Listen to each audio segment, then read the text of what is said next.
My name is Richard Thornton. I'm a detective superintendent in the PSNI's organised crime branch. Been in the PSNI just over 23 years. I suppose it goes back to primary school, the old cops and robbers type thing. That's what attracted me to it.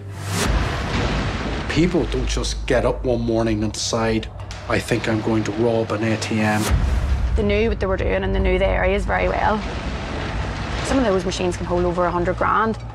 It was a huge challenge for us to cover that big an area with a finite number of resources.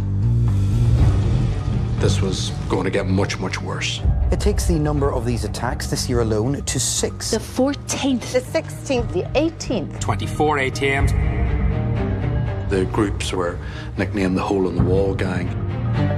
It is at the investigators' peril that they underestimate the capabilities of OCGs.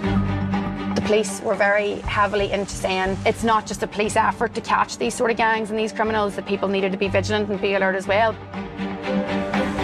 There's been another ram raid following the robbery which happened in the early hours of this morning. ATM. We had no days off, no rest days. The arms digger was also used to steal 2 cash boxes.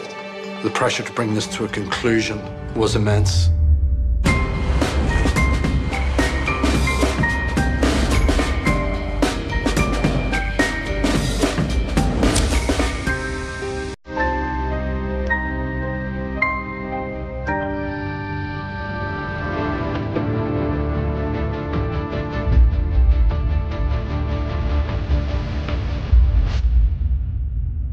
"4:30 a.m.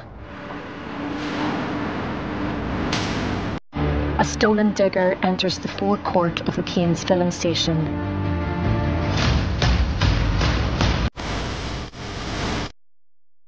Followed by a van of masked men.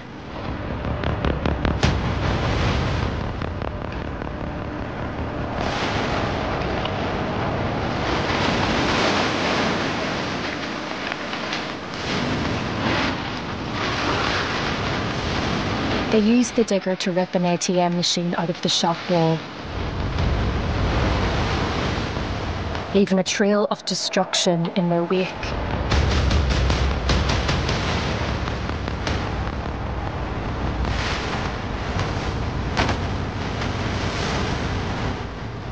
The ATM is loaded onto another vehicle and driven off. The attack takes just 4 minutes. It is the 6th attack of its kind in Northern Ireland in just over 3 months.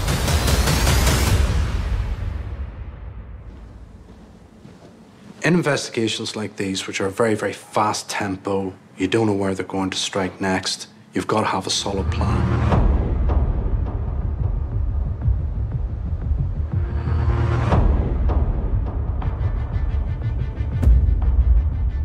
In October 2018, I came into work when there was a report of an ATM attack. A digger had been used to literally rip the ATM machine out of the shop wall itself, using a digger which had been stolen from a nearby building site. CCTV showed 2 masked men driving a BMW and towing a trailer that they later used to carry the stolen ATM from the scene. It was clear to me that this was a very well planned attack, that the individuals concerned knew exactly what they were doing, very skilled in using the digger, but also very forensically aware, given the lengths they went to, which included setting fire to the digger on the petrol forecourt. They had absolutely no regard whatsoever for the safety of anybody. Their only concern was to conceal any evidence that they may leave behind. All in, they were gone in under 2 minutes. The ATM they took with them was filled with cash. The men left the local shop in ruins. The vehicle and trailer used in the attack were found burnt out nearby. Well, our colleagues in CID were tasked to the scene, along with crime scene investigators. The first steps was obviously the preservation of the scene and examine it for any forensic material that might be left behind. However, on liaising with my colleagues in CID, it was clear that there was no forensic opportunities left, certainly not in the forecourt, or definitely not in the digger or the vehicle and trailer that were stolen either. So at that time, the trail was ran cold very, very quickly. Cash machine thefts were on the rise in parts of England. Richard was worried this could be the start of a new type of crime wave in Northern Ireland. Organised crime groups from here interact with organised crime groups from there. And there's normally a lag. And so my concern was that those attacks would happen here at some point, particularly in the run-up to the autumn and winter months, where you have very short days and very, very long nights, because nights are the criminal's friend.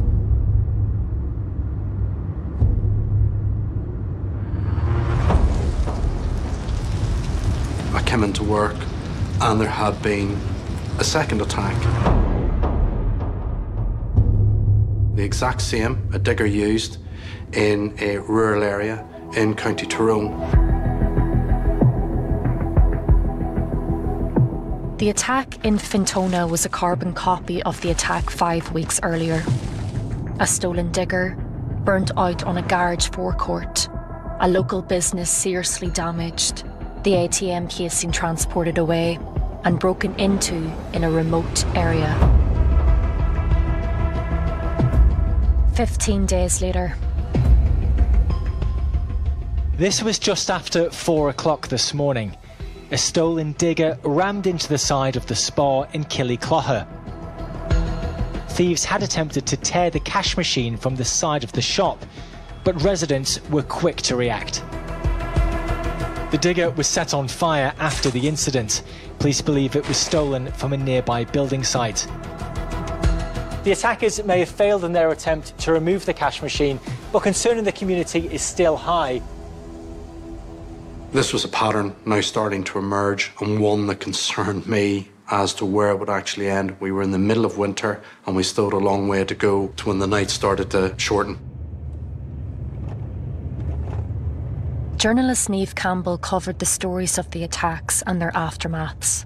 Where I'm actually from myself is a small area in Tyrone called Killyshall. It's very, very rural. I think we actually only have one ATM machine there. In terms of the sophistication and scale and frequency of that 2018, 2019 spree, I don't think anything like that has ever come under my nose before. It's funny because it wasn't actually sophisticated in that they were just ramming a digger into the ATM machine, but all of the plan that goes into it, all of the recon, around the area beforehand, they knew what they were doing and they knew the areas very well. It caused a massive flurry everywhere, and I think a lot of those rural areas felt forgotten, and they thought, the police aren't really helping at the minute, so what if we get hit next? Those communities that already been hit were feeling the effects. People assume that ATM heists, where there's nobody around, it's a victimless crime. But it's not. It has all, like any crime, it always has wider consequences.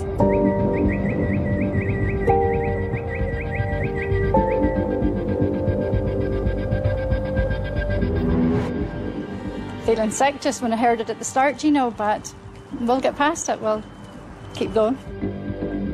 You work hard, you build a business up here. It took me 3 years to get the bank to put the ATM in, and for guys to come in the middle of the night and take it out in a matter of minutes, it's very frustrating. The problem with all of this is the local community is affected because the banks have closed and the ATM is used here by many people. There's nothing to stop someone from doing this again to any other premises and any other businesses. So the business just watch out, Given the pressure that police were under from the public at large to bring these to a halt, I knew that we had to take a different approach, something the public could see, something that would bring pressure to bear immediately on those groups that were responsible for this. In just 4 months, criminals had carried out 3 successful raids with great precision. Richard believed this was the work of a professional organised crime group, or OCG. The PSNI's organised crime branch is a proactive policing branch which go after organised crime groups, or as they're more commonly known, organised crime gangs, who are involved in different levels of serious crime. It is quite intense. The appeal of these crimes for OCGs was obvious to Richard. The main reason is money, and they need money not just to line their own pockets, but also most of the organised crime groups are involved in drug trafficking, and you need money to purchase drugs, to bring it into the country and facilitate the bringing in discreetly or without detection the drugs into the country. Given the level of criminality involved, a specialist task force was set up, not only to prevent further cash machine thefts, but also to disrupt the OCG's other criminal enterprises. OCGs themselves are very much like a jigsaw puzzle. Some are 100-piece jigsaw puzzles, some are 1,000, and some are 10,000.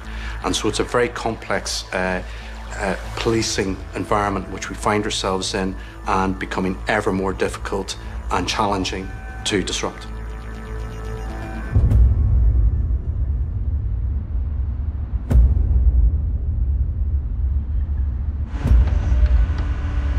A fourth attack happened, this time in Antrim, where a double ATM machine was stolen. A large digger was also used to steal 2 cash boxes. Those ATMs were stolen, again, very, very efficiently by the group involved. And they made good their escape very quickly after that. The thieves were in 2 stolen vehicles, one of which was found burnt out nearby. And the pace of the attacks increased dramatically. What surprised me was that on the day after that, a further ATM attack occurred. Forensic officers looking for clues following the robbery which happened in the early hours of this morning at this petrol station just outside Moira. Police believe a number of men were responsible. The highly skilled and well-organised attacks left no question that detectives were witnessing a crime wave run by professionals who had the upper hand. When an OCG plan an attack like this, be it an ATM attack, a robbery, or a cash in transit robbery, they will always have lookouts, they will always have a getaway car, they will always have a plan. And this was no different. The digger ripped the ATMs out, placed them onto a trailer and drove off, and the other individuals involved, which there were several, got into various other vehicles and make good their escape. I think this is whenever they started to get a bit more cocky and they thought, we'll just hit places up in quick succession. Geographically, they're very close to each other. The robbers smashed this stolen digger through a nearby fence before ripping the ATM out of the wall. They then set the digger, as you can see, on fire. Considerable damage done to the shop itself, which temporarily forced it to close. Immediately, this became apparent to me that this was going to get much, much worse. ATM attacks were springing up across Northern Ireland and the Republic. In Northern Ireland, there's been another ram raid on a cash machine. Most of the raids have happened in rural areas using mechanical diggers to try to pull the ATMs away from the wall, but police still have no idea who's behind the attacks. Almost every attack required in-depth knowledge of the surrounding area. Well, my initial instinct on this was that they were local. When you carry out any attack, you always plan your escape just as well as you plan the attack itself. Therefore, you tend to commit such an attack relatively close to where your base is, so you can get away, get the ATM away, get the money out of it, then retreat back to your home without police or anyone else knowing who you actually are. The local knowledge of the areas shown by the thieves and the spread of attacks across Northern Ireland and the Republic left Richard convinced multiple gangs had to be responsible. A hole in the wall where a hole-in-the-wall cash machine used to be. It's becoming a regular occurrence in Northern Ireland. It indicates to me that there's a series of copycat raids going on where criminals recognise that in a matter of minutes you can take something like £120,000 out of an ATM this size, and it's absolutely scandalous. But Richard needed more information. My first action was to go through all of the information that we had, but also to get that community intelligence that we needed to clearly identify who was responsible and to report suspicious activity. The task force appealed to the public. We will continue to do all we can to catch those responsible. Tonight again, we will have local police patrolling areas which could be vulnerable to an attack, and detectives remain dedicated to investigating the thefts that have taken place. I assure you this remains a key policing priority. As a result of appeals to the public through various media releases, our community intelligence picture started to increase dramatically. It confirmed that there was more than one gang. There was one in Antrim, there was one in Tyrone, and there was one in the South Armagh, South Down area. Gardaí chased the gang operating in Monaghan and Louth. My focus was on the Antrim OCG. They were the most prolific, they were the most efficient in many ways, and the tempo with which they were carrying out attacks was starting to increase. Richard and his team now established a profile of the gang responsible for the attacks and an understanding of how they were operating. People don't just get up one morning and decide, I think I'm going to rob an ATM, and do it very, very skillfully.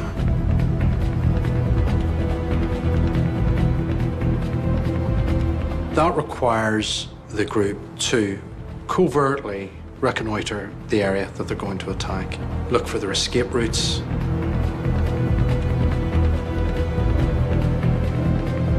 They need to be familiar with those surroundings, so if police do come, they know where to go to. They have somewhere to go to. The further they go away, the greater the risk of getting caught.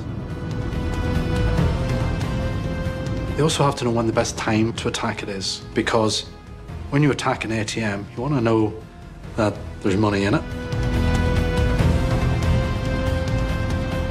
They were sussing the places out before they went. They were sitting outside the shops during the day. They knew when the ATM machines were filled up. Some of those machines can hold over 100 grand. So they were making sure they were getting the maximum amount that they could.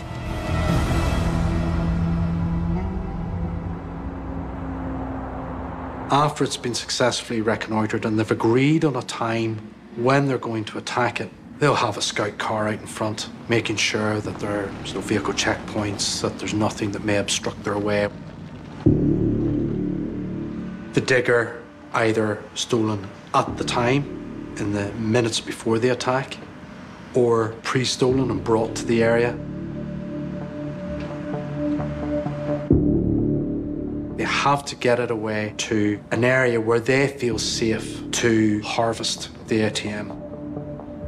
And harvesting the ATM requires the use of angle grinders, crowbars, sledgehammers. It's not an easy task to do. It's something that's going to take up to a couple of hours to do. They need to have the confidence that they can do that without being observed or overheard. They then have an amount of cash that they have to realise. That, again, is another strand. And they have to think about all of that before they actually commit the offence itself. So it's very prolonged. It is at the investigators' peril that they underestimate the capabilities and abilities of OCGs to carry out their criminality. This is why it is important to get into the way they think, what makes them tick. Because it's only when you understand them and how they plan and plot things, then that increases your chances of actually arresting them, charging them, and convicting them.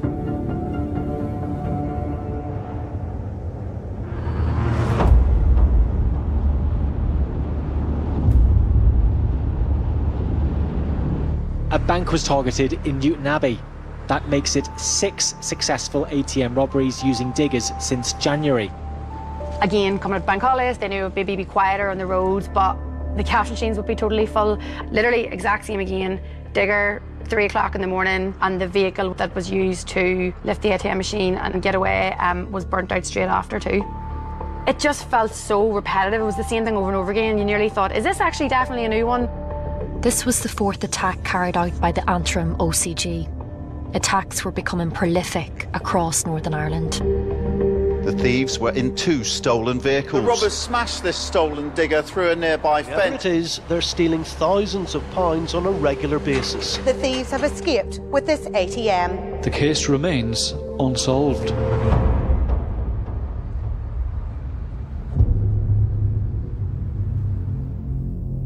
Thieves have used a digger to rip an ATM from the side of a shop in Ochil. Thieves took this digger from a nearby building site before ripping the cash machine from the wall of the Nisa store. They set the vehicle on fire before making off with the ATM. A lot of damage caused, CMMO, another rural village ripped of a very precious service. They made their escape in very, very efficient form, but it gave us that little bit extra information. As the thefts increased, Richard knew he had to find a way of getting ahead of the Antrim OCG. If he could identify the gang's potential targets, he could catch them red-handed.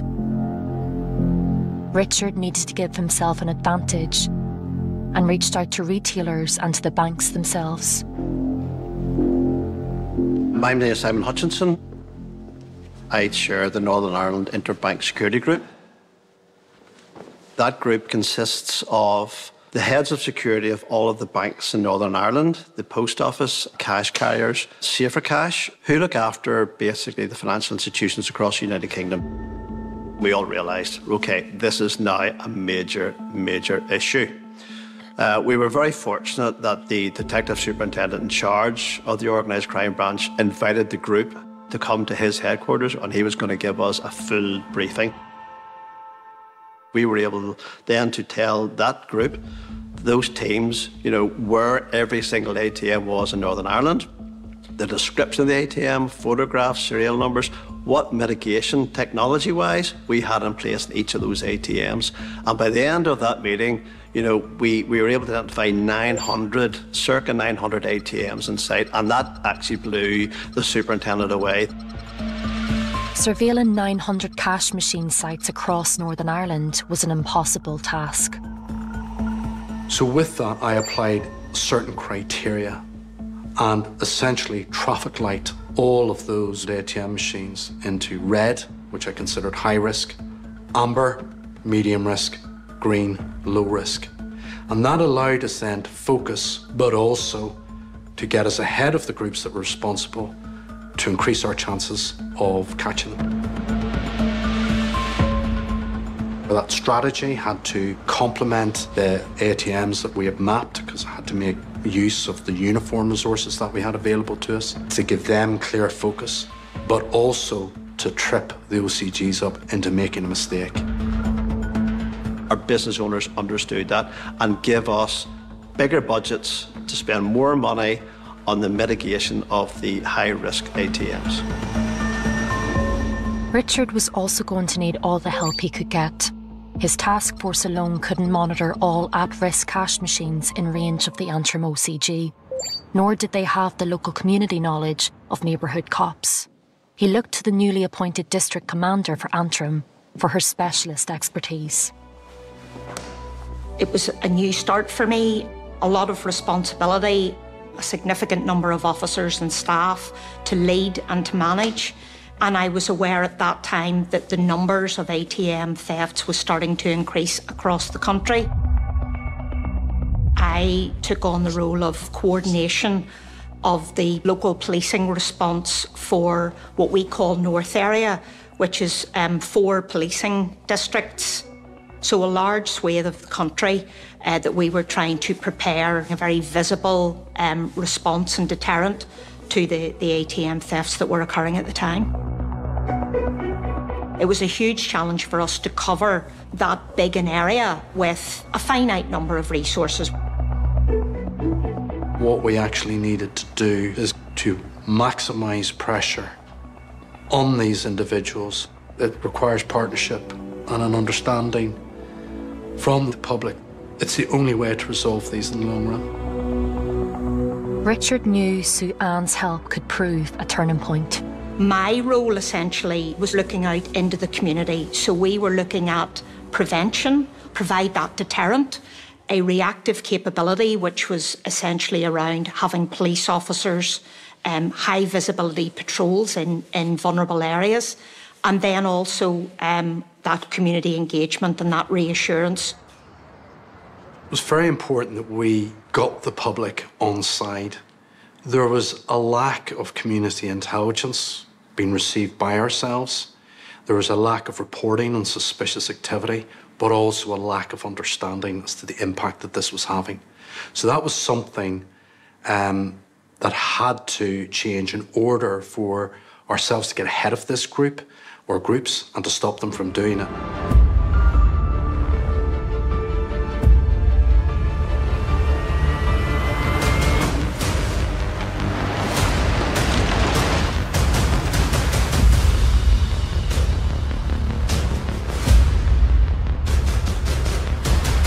At 3:30 a.m, a stolen digger and tractor make their way to the centre of the village.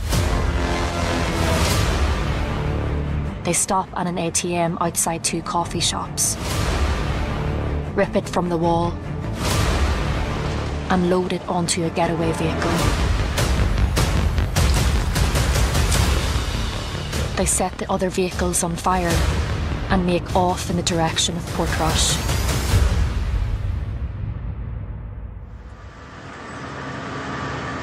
Just hours earlier, Market Square was ablaze after the digger and tractor used to steal the cash machine were set alight by thieves.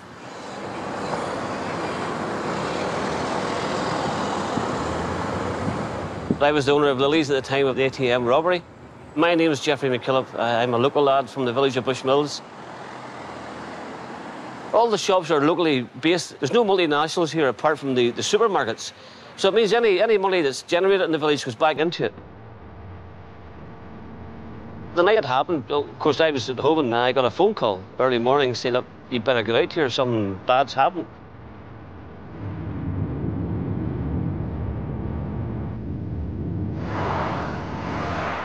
And whenever I got here, the whole diamond was sealed off.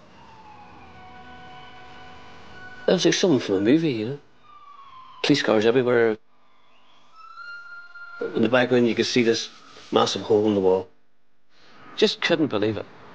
Well, the ATM was in the corner, you see here, but they ripped the whole wall out to get it. They had stolen a digger from a local outdoor pursuit centre, and then they stole the tractor from a local farmer. They placed the ATM on the back of a flat-back lorry, and they headed out of the village towards Portrush, passed the Lewis Castle, turned down left, but the ATM machine bounced off the back of the lorry onto the side of the road. After all the destruction and all the mayhem they caused to the village, they still walked away empty-handed. I think it's just disbelief. How would anybody feel they had the right to come in and violate our wee town, you know? And I think it shook them up a fair bit for a few days. And but as communities do and people do, they rally around and they get together and they get their head down and get on with it, you know. But still always in the back of their mind, you know, that it had happened, you know.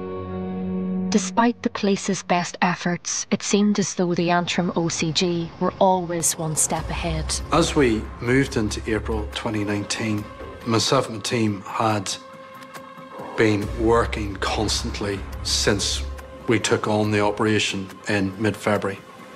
No rest days. We had no days off. The shortest day we had was 12 hours, in most cases 16 to 20 hours.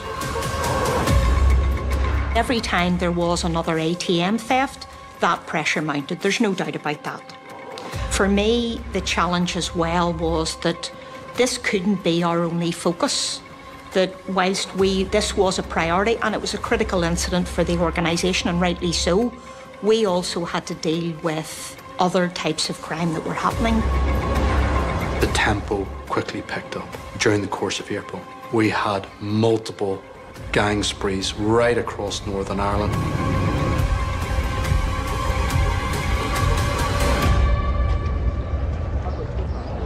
It was a very high pressure situation for us all.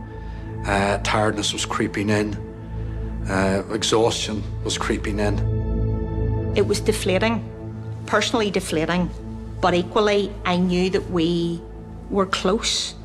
Unfortunately, these individuals were evading us, and that was frustrating. Richard needed more intelligence, but time wasn't on his side. And there was a problem. The police were very heavily into saying it's not just a police effort to catch these sort of gangs and these criminals, that people needed to be vigilant and be alert as well, but very hard to do whenever it's happening between the hours of like 2 a.m. and 5 a.m. in those really rural areas where there's not a lot of light. And for some of the public, their sympathies lay elsewhere. A number of years previously, we had the financial crash, and there was almost an air that this was a Robin Hood type crime, that they were stealing from the banks, to quote some of the, or many of the social media posts that were put up, and that the banks deserved it. They weren't holding anybody at gunpoint, they weren't going in and terrorising the staff. And again, I think that's why some people were saying it was a victimless crime. I think some people thought at the beginning, whoever's doing this is smart in a way, because a lot of people don't really like banks to begin with anyway. The damage to the buildings, once the diggers gone into it, was huge. Large gaping holes, to the point where certainly amongst social media, the groups responsible were nicknamed the Hole in the Wall Gang. I had a media strategy to highlight the impact that this was having on local community, but also that those responsible weren't there to get their own back on the banks, but it was there to line their own pockets and to further their own criminal enterprises. For the Antrim OCG, the risk of being caught was outweighed by the potential reward. Richard wanted to change that and turned to the bank's security to take a proactive approach in limiting the OCG's success. What we were able to do was something very, very simple, was reduce the cash holdings in some high-risk ATMs and put a sign up, a simple sign up, due to ATM attacks in this area, there has been a reduction in cash holdings in this ATM. Now, the kickback was, unfortunately, over weekends and bank holiday weekends, the cash ran out. But the signage actually was quite important, and we got feedback from the public to say, you know something, that's probably the simplest, cheapest mitigation and security mitigation you have, because they will take notice. We were spending thousands and thousands of pounds on other technologies and mitigations, but a simple sign, and none of those ATMs that had signage were ever hit. The cash loss, initially there was some significant numbers, but because of course they were fully loaded at that stage before we started to defund the ATMs.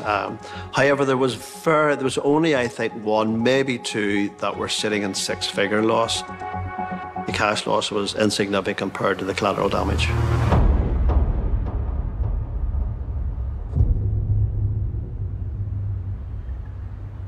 The pressure to bring this to a conclusion, despite us being 6-7 weeks into it, was immense, and something that we had to make a breakthrough on one of the gangs at some point. While the Antrim OCG was continuing the attacks at pace, intelligence had been slowly trickling in, leading to a breakthrough. Jamie McConnell, David McClurkin, Kenneth Clark and Gary Kincaid. The four names were no surprise to me. The men were well known to police. They were indeed from the local area. It all made sense. And then some of them were very adept and had experience in using diggers. When you have it narrowed down, you've got to find out every minor detail you can about how they live their day-to-day lives, what makes them tick, to get yourself into the best position that you can to make it stick when you do arrest them and you want to charge them. You're balancing that with all the other pressures, and that is why ultimately myself and the team had worked 62 days in a row. That is what was required. The Antrim OCG had been meticulous and had left no forensic traces at any of the scenes. Richard knew he was going to have to catch them in the act. but this meant officers potentially being put directly in the path of danger. Uniformed officers working extremely long hours at night, often potentially being faced with a very risky scenario if they come across one of these crimes in action, and how they're going to manage that, and how we ensure that it's safely brought to a conclusion. A police officer's natural instinct is always to run towards trouble. If something's happening, they want to stop it happening. However, when it involves a large piece of heavy plant machinery and you, as a police officer, are standing in the way of their escape route, that was where my concerns became very real. However, Richard had been developing a plan. Using the mapping and risk register of ATMs, that allowed me to come up with a very effective plan to focus on hotspots within a certain defined area of where the various gangs lived. So that when an attack happened, I could bring all of our overt resources to bear. I knew it was only a matter of time before they were going to make another attack. The nights were getting shorter. They were greedy. They wanted as much money as they can. But I knew at some point they had to retreat back into their patch, so to speak, so that they could maximize the number of attacks and get away quickly, because they were definitely feeling the heat. There's no doubt about that. I knew that they were out wrecking various sites, and it was a case of which one are they going to pick. Richard wanted to keep his uniform resources close to the sites of the most at-risk ATMs. He believed deploying them to the scene as quickly as possible would force the Antrim OCG into a mistake, and he didn't have to wait long to test his theory.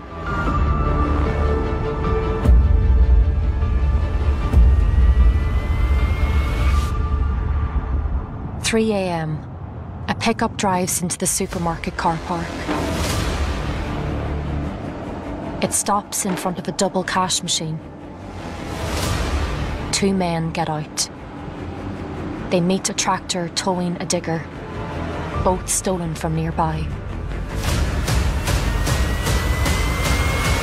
The digger prepped for unloading from the flatbed trailer.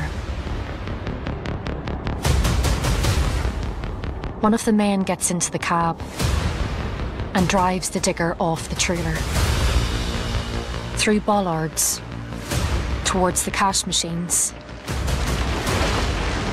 which are ripped out.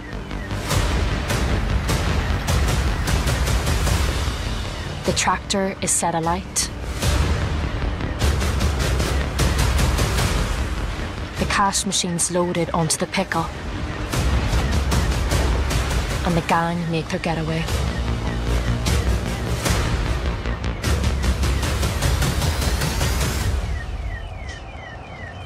That dreaded phone call that I got so many times in the early hours of the morning came. It was a double ATM attack, and I activated the plan. Everything that I could get, I threw at it. And it was so intensive that in a 3-hour period after that, I took and received in the region of 130 phone calls on 2 work phones that I had, not including the police radio I had as well. What we quickly established after the Ballymena attack happened was they had driven to another location in a rural area with the ATM machine, and they had another car planted, which they got into in an effort to get away. We nearly got them. The police descended on it. We had other measures in place that allowed us to lead us to that car. The patrol car landed just as they were making off. One of the guys actually, pulled down his trousers and mooned the police. This is whenever I suppose you could pardon the pun, the wheels started to come off, because, they'd burnt vehicles, they'd jumped out of their getaway vehicle, all the rest of it. But this is whenever they started to, I think, really taunt the police. Yes, they got away, but they were lucky.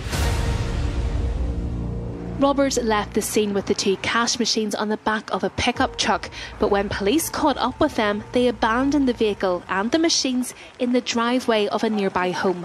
They escaped on foot.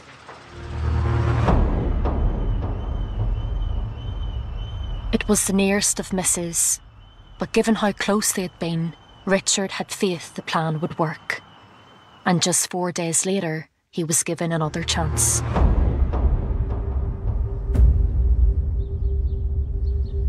The phone rings again in the early hours of the morning. There's another attack. And this time it's on the Tully Road near Belfast International Airport. Nuts Corner, again, very rural area. The owner, he had woken up, I think, in the middle of the night, around 3:30 again, just as the digger, whatever was used to actually get the ATM machine, just as it was being set on fire. Again, within the catchment area that I had mapped out. And again, it was, let's throw everything at this. The words that the controller said to me on the phone was, we've got runners. And that's when I knew we have them. As the arrests came in, the names didn't mean a thing to me. As night moved into morning, we quickly established that these weren't the gang. It wasn't the Antrim OCG that Richard had been looking for, but others working in the same area. We made a series of 27 searches that day. As a result of that attack, we were able to ultimately charge the 4 that we had arrested with that attack. And ultimately, what that did do with the arrests that we made on the 30th, that was the end of the digger rip-out attacks that Northern Ireland had experienced. It was curious, but just suddenly stopped. I knew, and I had anticipated this because the nights were very, very short at that stage. Although the task force had made 4 arrests, Richard knew the Antrim OCG members were still at large. The question for me was, were they wanting or willing to chance their luck again? And I knew they would. In keeping with tradition, criminals will adopt the approach of, let's have the heat die down a little bit, and then we'll go back and do it all over again. I knew what they were up to. They had a good idea what I was up to, but I knew they would come at it again, and I would leave them a surprise for when they did. While the attacks ended with the brighter nights, the task force worked tirelessly, enhancing ATM security and securing heavy machinery and farm equipment. So you've got a multifaceted approach that you're trying to employ, and that takes time. It doesn't happen overnight. There's a price tag associated with it. Richard had been in close contact with business leaders for months, ensuring they were prepared. My name is Glyn Roberts. I'm Chief Executive Retail and I. We are the main representative body for the independent retail and wholesale sector in Northern Ireland. Not for 1 minute did we think that this was over. We had to be constantly vigilant. Obviously, our members upped their game in terms of taking the security procedures. Many of them created almost bunkers. They put concrete bollards in front of them. The ATM manufacturers made sure that they were looking again at the security of these machines. We were getting across to our members, please don't have these ATMs filled up at night.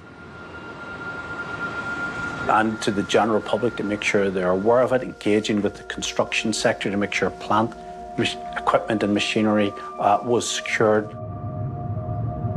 As the darker nights drew in, Richard was left to wait.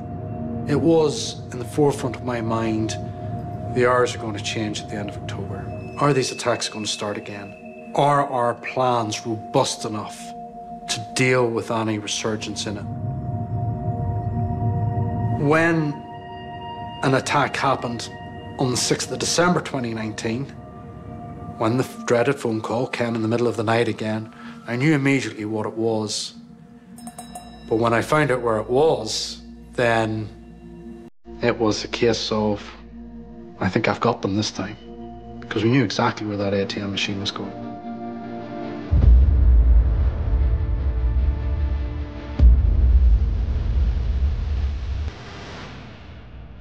3 a.m., a supermarket is targeted. A tractor and digger, stolen nearby, are driven into the car park. They're used to remove the ATMs, which are loaded onto a getaway vehicle. The digger and tractor are then set alight. A vehicle loaded with cash machines is seen leaving the scene.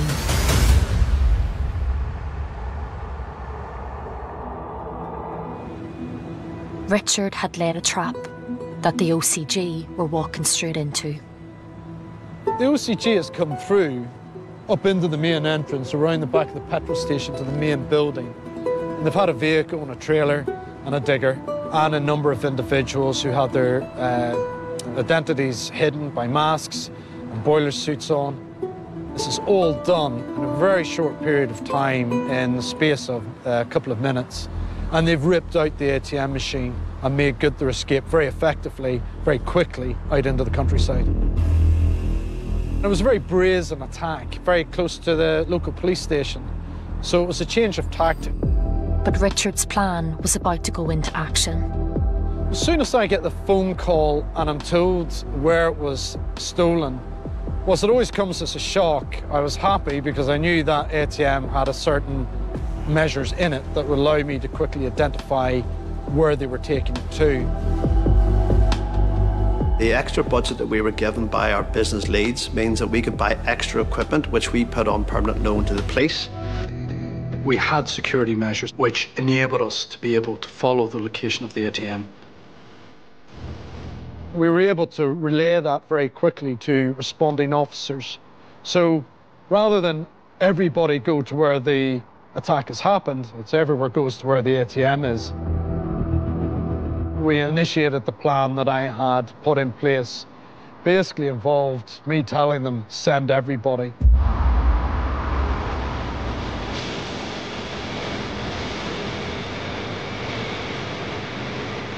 They successfully got the ATM out of the housing. They were definitely unaware of the speed with which we responded. Police crews from different parts of the police descended on here from as far away as Belfast. The ATMs themselves are heavy, so you can't travel fast and you can't travel too far along backcountry roads. Nonetheless, we were able to locate the position, direct the resources into that location. All I can imagine was that they looked up onto the dark sky and saw a haze of blue lights coming towards their location. That would have been a good shock for them, which is what they needed. The gang had gotten away, but the police's quick response had forced them into making a mistake. At the location, when police arrived, they find the stolen ATM, a number of discarded items that had been left there by those responsible, which allowed us, again, very significant forensic opportunities that we were able to exploit. We found the ATMs intact, the cash hadn't been taken out of them. Crucially, the speed of the police response allowed crime scene investigators to gather both fingerprints and DNA from the scene. With the sufficient evidence that we needed, we knew we got them. That ultimately led us to identify and arrest the members of the OCG responsible, namely McConnell, Kincaid, and McClurkin and Clark. When those arrests happened, we were obviously able to, at last, give a good news story to our communities, which was fantastic. And I think it was a vindication for those officers who'd spent hours of time across that period, quite a long period, working towards that particular outcome. So having that conversation with communities was very rewarding. It was extremely welcome news that they were arrested because it sent the signal out that these criminal gangs could be caught, and they didn't have a blank check to attack and plunder willy-nilly. But the job wasn't over. Police had to make sure they had enough evidence to convict and turned their attention to mobile phones to link the gang members to the other attacks. So for this investigation, the digital forensics was key. As technology evolves, the reliance upon that technology amongst all of us means that we literally can't go outside the door without some type of device. Now, they leave a trail, like a breadcrumb trail. And the task for us was placing members of OCGs in the particular area, in the particular scene at the relevant time, so that, and then attribute that to those individuals, which will prove their presence at the time of the offences. We were able to prove through the use of digital forensics that the four were present at several of the ATM attacks and that they had, in fact, carried out or conspired to carry out those attacks. Many followed the trial closely, including lawyer Dara Mackin. This was one of the greatest criminal enterprises in recent times, and certainly one of the most complex criminal investigations. I think the sheer size of the criminal enterprise is quite stark. This isn't the traditional thief in the jeweller shop pocketing the diamond watch. This was something of a much greater scale. This was a circumstantial case, and what that means is that maybe one strand of evidence in itself isn't enough to prove guilt. However, when you put the strands together, many threads make a strong rope. Although police couldn't charge them with every incident, they were still able to build a strong case. Those factors taken together not only proved that each of the individuals at different times were in contact with different exhibits, such as vehicles, but also showed that they were in contact at material times and also were in the vicinity of certain locations at material times. While circumstantial, Richard's case was, however, still compelling. Ultimately, the individuals in this case accepted that they played a role in the offences in question. Now, whilst they didn't accept the totality of the offence, didn't accept being present, they did accept being involved at different levels. Mr. Clark was handed 5 years and 8 months. Mr. McConnell was given a lesser sentence of 3 years and 8 months. Mr. Kincaid was given a sentence of 11 months. And Mr. McClurkin was given a combination order, given the fact that he was charged with a lesser offence than the other two suspects. The sentences were based on the degree of involvement each admitted. Not a lot for the amount that they did, and the fact that the money, the majority of the money, including the criminal damage to all the properties and the diggers and stuff, all that, you know, amounted to like well over £2 million.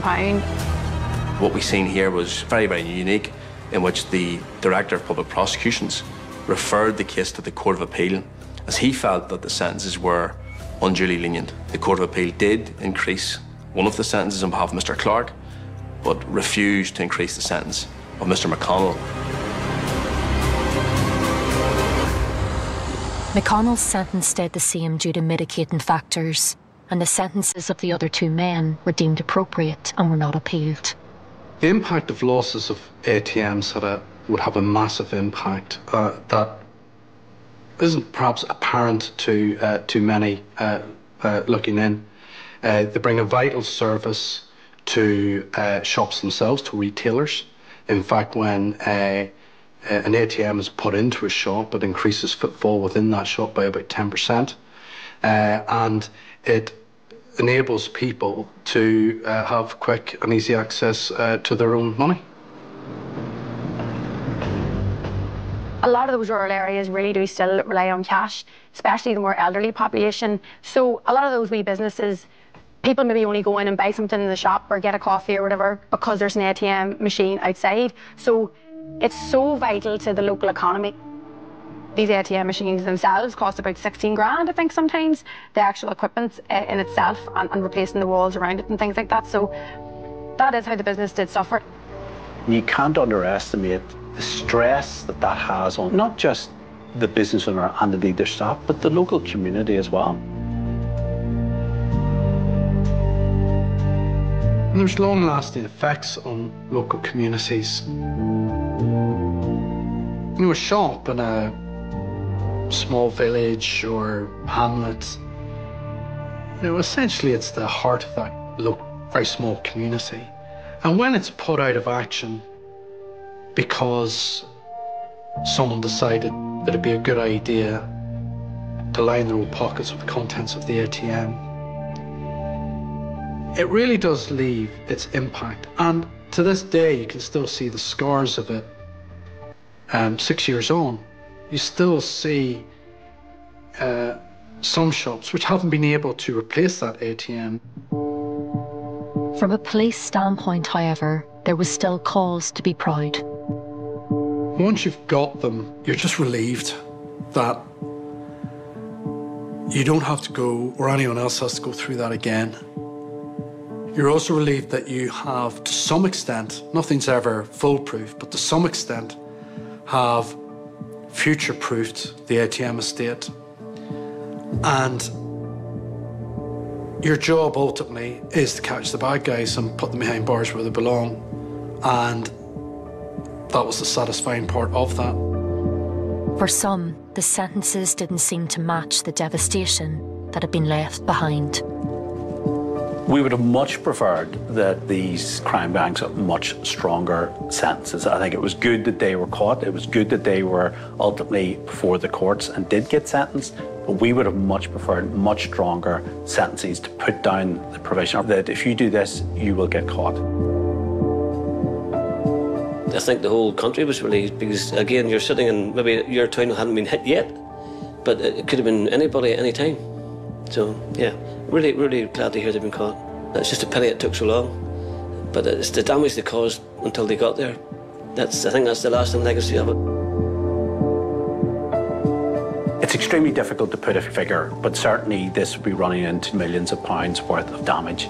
Because it just wasn't the damage that was done to the store. It was the loss of trade. It was the increased insurance premiums.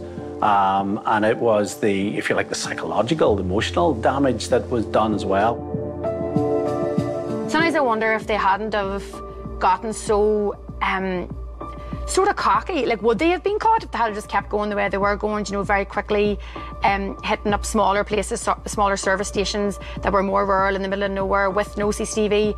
Would they have been caught? But in the end, it is sort of like a novel or something, that they did their own sort of greed, their own sort of pride, and how untouchable they thought they were. That's what maybe got them in the end.